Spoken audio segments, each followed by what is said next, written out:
Halo guys, balik lagi bersama dengan gua Bang Ju Review. Di video kali ini gue pengen ngebahas mengenai salah satu HP flagship dari Huawei yang diluncurin pada tahun 2018 lalu. Dan ini adalah mantan flagship dari Huawei, yaitu Huawei P20 Pro. HP ini adalah HP yang diluncurin oleh Huawei di tahun 2018 lalu. Dan sekarang ini gue bisa bilang harga dari Huawei P20 Pro ini untuk secondnya udah murah banget. So, kira-kira di tahun 2021 ini apakah si Huawei P20 Pro ini masih worth it buat kalian beli? So, buat kalian penasaran sama jawabannya, tanpa basa-basi lagi langsung aja check this out.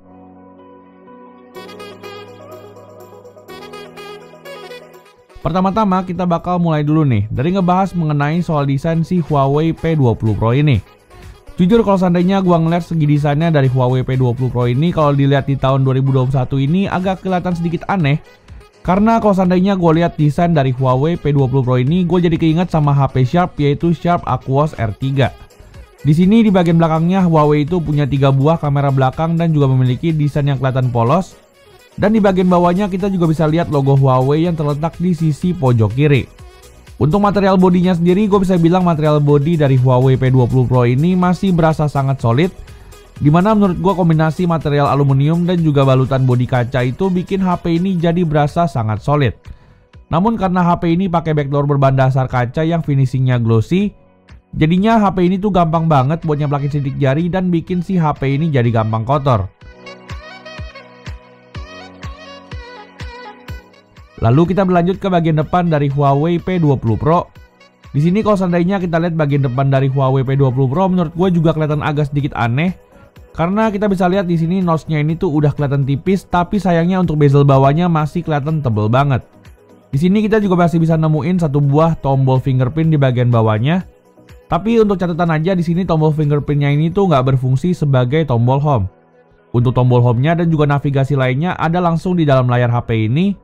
Dan kalau ngomongin soal layarnya, di sini Huawei P20 Pro menurut gua membawa layar yang cukup menjanjikan. Di sini Huawei P20 Pro memiliki layar berukuran 6,1 inci, dan selain itu HP ini juga mengusung panel OLED dengan resolusi Full HD+. Untuk kualitas layar sendiri, gue bisa bilang kualitas layar dari Huawei P20 Pro ini tuh masih oke banget, dimana gambar yang ditampilin oleh layarnya ini tuh kelihatan tajam dan juga memiliki warna yang bagus banget. Selain itu, menurut gue setup mono speaker yang ada di Huawei P20 Pro ini juga udah lebih dari cukup untuk kebutuhan kalian sehari-hari. Dimana menurut gue kualitas audio yang dihasilin dari Huawei P20 Pro ini tuh udah cukup kencang. Meskipun menurut gue kadang-kadang bassnya ini tuh menurut gue agak sedikit kurang. Tapi kalau seandainya kalian emang pakai Huawei P20 Pro ini untuk kebutuhan kalian multimedia sehari-hari, menurut gue secara kualitasnya Huawei P20 Pro ini tuh masih bisa banget buat kalian andelin. Lalu sekarang kita lanjut ngomongin soal dapur pacunya. Di sini Huawei P20 Pro menggunakan chipset Kirin 970, dan chipset ini juga ditemani dengan RAM berukuran 6GB dan juga memori internal berukuran 128GB. Namun sayangnya HP ini tuh nggak bisa ditambahkan dengan memory card microSD. Dan kalau ngomongin AnTuTu benchmarknya, HP ini tuh berhasil dapetin skor 314.000. Untuk software sendiri di sini Huawei P20 Pro itu menggunakan sistem operasi EMUI 10 berbasis Android 10. Dan buat kalian yang nanyain soal masalah Google, di sini Google itu masih ada di Huawei P20 Pro. Semua layanan yang ada kaitannya dengan Google itu bisa dipakai dengan lancar di Huawei P20 Pro ini. Dan sampai saat ini gue itu masih nggak ada masalah sama sekali dengan software yang dibawa oleh Huawei P20 Pro ini. Dipakai untuk aktivitas sehari-hari, HP ini tuh masih berasa enak banget. Begitu juga kalau seandainya kita pakai HP ini untuk kebutuhan gaming sehari-hari. Di sini untuk game andalan gua seperti game PUBG Mobile, HP ini tuh bisa ngasilin grafik smooth extreme sampai HDR Ultra. Dan menurut gua untuk main game PUBG Mobile di sini Huawei P20 Pro itu masih enak banget. Tapi sayangnya untuk main game Genshin Impact menurut gua HP ini tuh udah kurang gitu cocok. Karena kalau seandainya kalian pakai untuk main game Genshin Impact di setelan mentok rata kanan ataupun setelan default, HP ini tuh bakal mengalami banyak frame drop dan suhunya tuh bakal panas banget. Jadinya buat kalian yang pengen beli HP ini untuk main game Genshin Impact, gue saranin kalian buat pikir-pikir lagi. Tapi kalau seandainya kalian ambil HP ini untuk main game PUBG Mobile, gue bisa banget ngerekomendasiin si Huawei P20 Pro ini.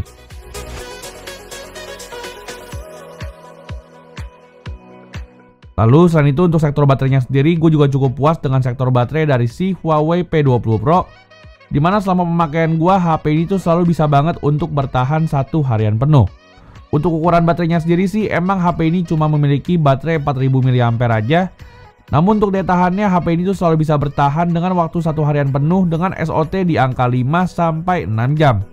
Untuk chargingnya sendiri di sini Huawei P20 Pro menggunakan charging 22,5 watt. Dan untuk ngecas si Huawei P20 Pro dari 0 sampai 100 gue itu cuma perlu waktu sekitar 1 jaman aja.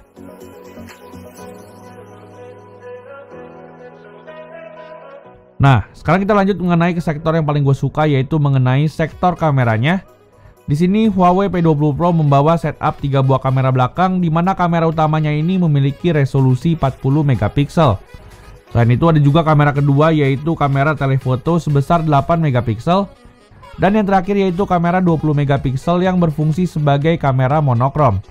Di sini untuk hasil fotonya sendiri, menurut gua hasil foto yang dihasilin dari Huawei P20 Pro ini tuh oke banget. Dimana menurut gua meskipun HP ini adalah HP flagship lama, tapi untuk hasilnya masih bisa banget untuk bersaing dengan HP-HP yang ada di zaman sekarang. Di sini untuk hasil fotonya Huawei P20 Pro itu sukses ngasilin foto yang bagus dan juga tajam banget. Sehingga menurut gua untuk urusan fotografi si Huawei P20 Pro ini tuh masih mantep banget. Namun sayangnya aja HP ini tuh belum dilengkapi dengan kamera ultrawide. Sehingga di sini kalau seandainya kalian pengen foto dengan angle yang lebih lebar, HP ini tuh belum memiliki opsi tersebut. Tapi kalau seandainya kalian pakai Huawei P20 Pro untuk urusan foto low light, di sini menurut gua merupakan salah satu letak power dari Huawei P20 Pro. Dimana untuk hasil foto low lightnya HP ini tuh menurut gua masih cukup sukses untuk ditandingin dengan HP-HP yang ada di tahun 2021. HP ini meskipun dengan mode auto aja tapi bisa ngasilin foto yang super tajam dan juga terang. Dan menurut gua untuk night mode-nya HP ini tuh cuma bakal berguna kalau seandainya kalian foto di kondisi yang extreme low light.